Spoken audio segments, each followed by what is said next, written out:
Hi guys, so in this video I'm going to be touching on the movies in my collection that I have that are directed by Peter Jackson. These are all sort of like the feature length movies I have in my collection. You aren't going to really see any sort of short films or any sort of movies solely produced by Peter Jackson. These are just the movies directed by him. I don't believe I've got everything. I think I've got a good bulk of movies directed by him, but if I'm missing anything, please let me know. And let me know your favourite movies directed by Peter Jackson as well. So, yeah, that being said, I'm going to get straight into it with the first one I've got, and that is Bad Taste. For me, this was a fun movie. I had a good time with it. Great starting point for Peter Jackson movies, in my opinion. Some really, really good gross out effects in this movie as well. They really did make me feel queasy with the sort of the vomiting and the gooey brains. It's just so much fun. And yeah, it was just really, really over the top. And I had a good time with Bad Taste. So yeah, really good starting point, in my opinion. Next up, we've got Meet the Feebles. This was sort of... I know there's a lot of people who love this film. I'm not one of them. I thought this movie was good for what it was. I still had a good time with it, but I'm not in love with this film the way some people are, but it's still a good time. You know, it just has these sort of puppets that just get up to like these naughty things, and it is quite funny for what it is. But yeah, it's not one of my favourites, but I still enjoyed it for what it was. So yeah, that is Meet the Feebles. And next up, we've got Dead Alive, or Brain Dead, as it's known here in the UK. This is one of the best zombie films ever, in my opinion. I absolutely love it. I wasn't drawn into the movie completely the first time I saw it. I felt the first 20 minutes the movie was sort of really beginning to lose me, which is never really a good sign. But then I was completely hooked and drawn into it as the movie went on. It delivers so much on the gore and violence in this movie, you know. As the banner across the top says, the goriest fright film of all time, I 100% completely agree with that. It is fantastic, and it completely 100% delivers on the gore. It's brilliant. I've always said as well, I felt sorry for the crew that had to clean up the set at the end of this movie, because it is a complete mess. It is carnage, it is chaos, blood and guts everywhere, and it is mesmerising and an absolute joy to witness, in my opinion. Really, really awesome zombie movie. It's up there for me, just under par with the Romero stuff. It's great. I have a wonderful time with Brain Dead. So yeah, check it out if you've not seen it. So much fun. Great film to watch around Halloween as well. So yeah, absolutely fantastic in my opinion. Not a bad word I can say about it, really. Next up, we've got Heavenly Creatures, Kate Winslet. This movie sort of follows these two girls who sort of create this sort of fantasy world together, and they form this bond and relationship. Bit of a different turn from what I'd previously seen from Peter Jackson. You know, this movie was not as over the top as those movies. There's pretty much no blood and guts or gore in this movie. Definitely not on the level as the previous films. But yeah, it's still enjoyable for what it is. It just takes that bit more of a drama take to it. And yeah, I enjoyed it for what it was. Yeah, it was fine. And I had a great time with it. So yeah, that's Heavenly Creatures. Next up, we've got probably one of my favourite Peter Jackson movies that I certainly grew up watching, and that is The Frighters. I've got the HMV VHS edition. Fantastic premise to this movie. It's probably my favourite movie with Michael J. Fox outside of Back to the Future. Of course, Robert Zemeckis producing this movie as well. I thought it was great. The twists and turns in it were just wonderful. It follows sort of Michael J. Fox as Bannister, who pretty much is this sort of psychic con man, using these ghosts to con people out of money. And he ends up sort of seeing random numbers appearing on people's foreheads. And the movie, the direction the movie takes to explain what that is fantastic. And I just enjoyed it so much. I was completely riveted. And it is a fantastic little horror comedy movie that I massively enjoy. Jeffrey Combs, Jake Busey, amazing actors to watch in this film. Brilliant. Absolutely love The Frighters, so I fully recommend checking the Frighters out if you've not seen it. I have a blast with it, and I hope you do too. So, yeah, really, really do enjoy that film. Next up, we've probably got the most famous movies to come out of Peter Jackson's catalogue, and that is the Lord of the Rings trilogy. I'm not going to say too much about these films because I think it's already been said and I can't really bring anything new to the table. But for me, all I'm going to say is I will always watch the extended editions moving forward.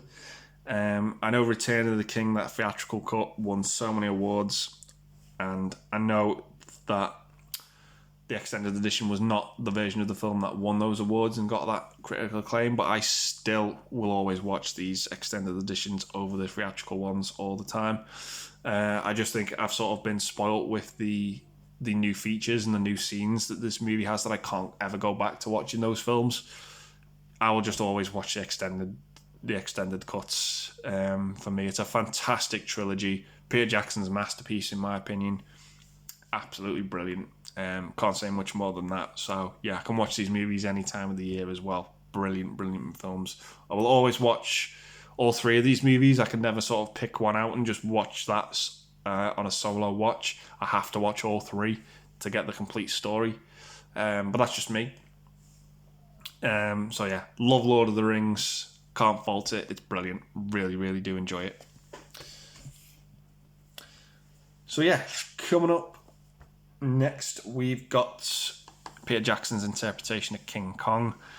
This was sort of coming out around the same time as when directors were sort of really making...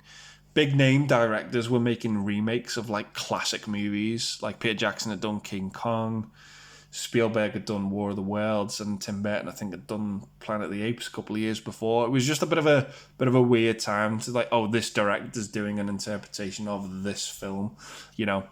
But yeah, I enjoy this movie for what it is. I do prefer the 30s version, if I'm honest. I just admire that film for its originality.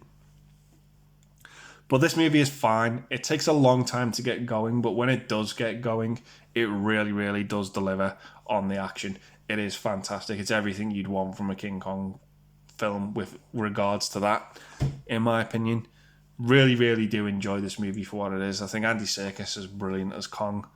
And yeah, I enjoy it so much. It's great. I love the cast of characters. I know a lot of people think that Jack Black is miscast in this movie. That never really sort of bothered me. You know, it doesn't take me out of the film at all. But I do enjoy this movie for what it is. It does have problems and it does have its flaws. But overall, I was pleased I saw it. And yeah, I'm glad I own it. It's a fine film, in my opinion. So yeah, I do enjoy this version of King Kong. That's all I can really say about it. And next up, we've got The Lovely Bones. I couldn't really get into this film, if I'm honest. I just found it really, really a bit depressing, if I'm honest. I thought Saoirse Ronan was great in it, as well as Stanley Tucci. But yeah, it was just a bit of a different turn for me. I think this is one of Peter Jackson's weakest films, if I'm honest, if not his weakest. It was just a bit of a letdown for me. You know, particularly coming off the heels of Lord of the Rings and King Kong. You know, you say what you want about King Kong, but I do think that is an epic movie. But yeah, this was just a bit of a step back for me. And I thought it was fine. You know, I don't want to bash the movie or say it was awful because it's not. It doesn't deserve that. But I just couldn't get into it. But that's just me. So yeah, that's Lovely Bones. Next up, sort of returning to Middle Earth, we've got the Hobbit Trilogy. Yeah, for me, I was glad to go back to this sort of this world again of Middle Earth. I enjoy all three of these movies, if I'm honest. Are they as good as Lord of the Rings? In my opinion, no. But I still enjoy it. I still enjoy, you know, the characters, the story. I think it's a good prequel trilogy, I should say, as it were. You know, I think these movies are inoffensive. I think they look great on Blu-ray. They're absolutely, really, really good, entertaining movies that I have a blast with. I can't really say much more than that. It's the Hobbit trilogy. It's always going to be in the shadow of Lord of the Rings for me. But for what they are, I still enjoy them and I still have a good time with them. And yeah, it's a great companion trilogy, I think. Some might argue, did the Hobbit book really need to be 3 films? No, I've never read the book, so I can't really comment on that. But they are what they are. They are entertaining, in my opinion. I do have a good time with them. But for me, they're just not as good as the Lord of the Rings movie. Unexpected Journey, I think, is really good. I probably think it's the most entertaining out of the 3 movies, if I'm honest. Desolation of Smaug, I love Benedict Cumberbatch as Smaug. I think it's great. It's a bit more focused on the dragon, taking sort of place in one realm of this dwarf's cave where this dragon is sort of taken home there. And Battle of the Five Armies is just straight up action. I love the extended edition because some of the trolls in it look like they reminded me of the Cenobites from Hellraiser, just their designs. But yeah, I have a good time with this trilogy. I think it's fine for what it is.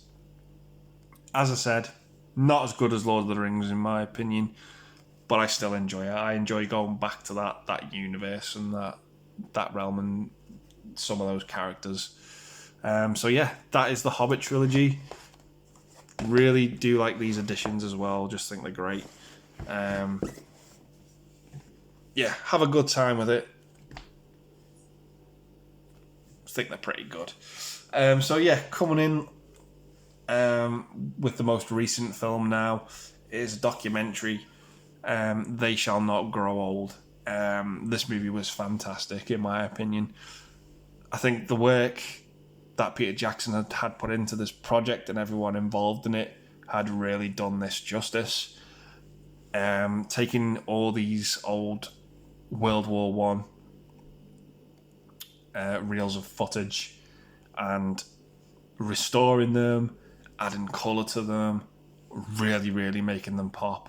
And the way this movie was made was absolutely stunning. I can't flaw this movie. It is a brilliant documentary with a lot of hard work and care put into it. And it is fantastic. And I fully recommend checking this film out. Obviously, this movie does not have the rewatch value that some of those entertaining movies do. And that's absolutely fine. But I absolutely admire this movie for what it is. It is brilliant. The work gone into it is superb. I can't flaw this movie enough. He's done absolute justice to the history of these stories and this footage. It's fantastic and it's phenomenal, the work gone into it. So I fully recommend checking out They Shall Not Grow Old. It's brilliant. Absolutely fantastic. So yeah, those are my movies in my collection directed by Peter Jackson. So yeah, I'm going to leave the video there and say I hope you've enjoyed it. Hopefully going to do some more of these directorial videos as well. I've got a lot of sort of people in mind that I want to do, and yeah, talk about their work. So yeah, I'll leave the video there and I'll say thanks very much for watching, guys. Stay safe and take care. I'll see you soon. Bye for now.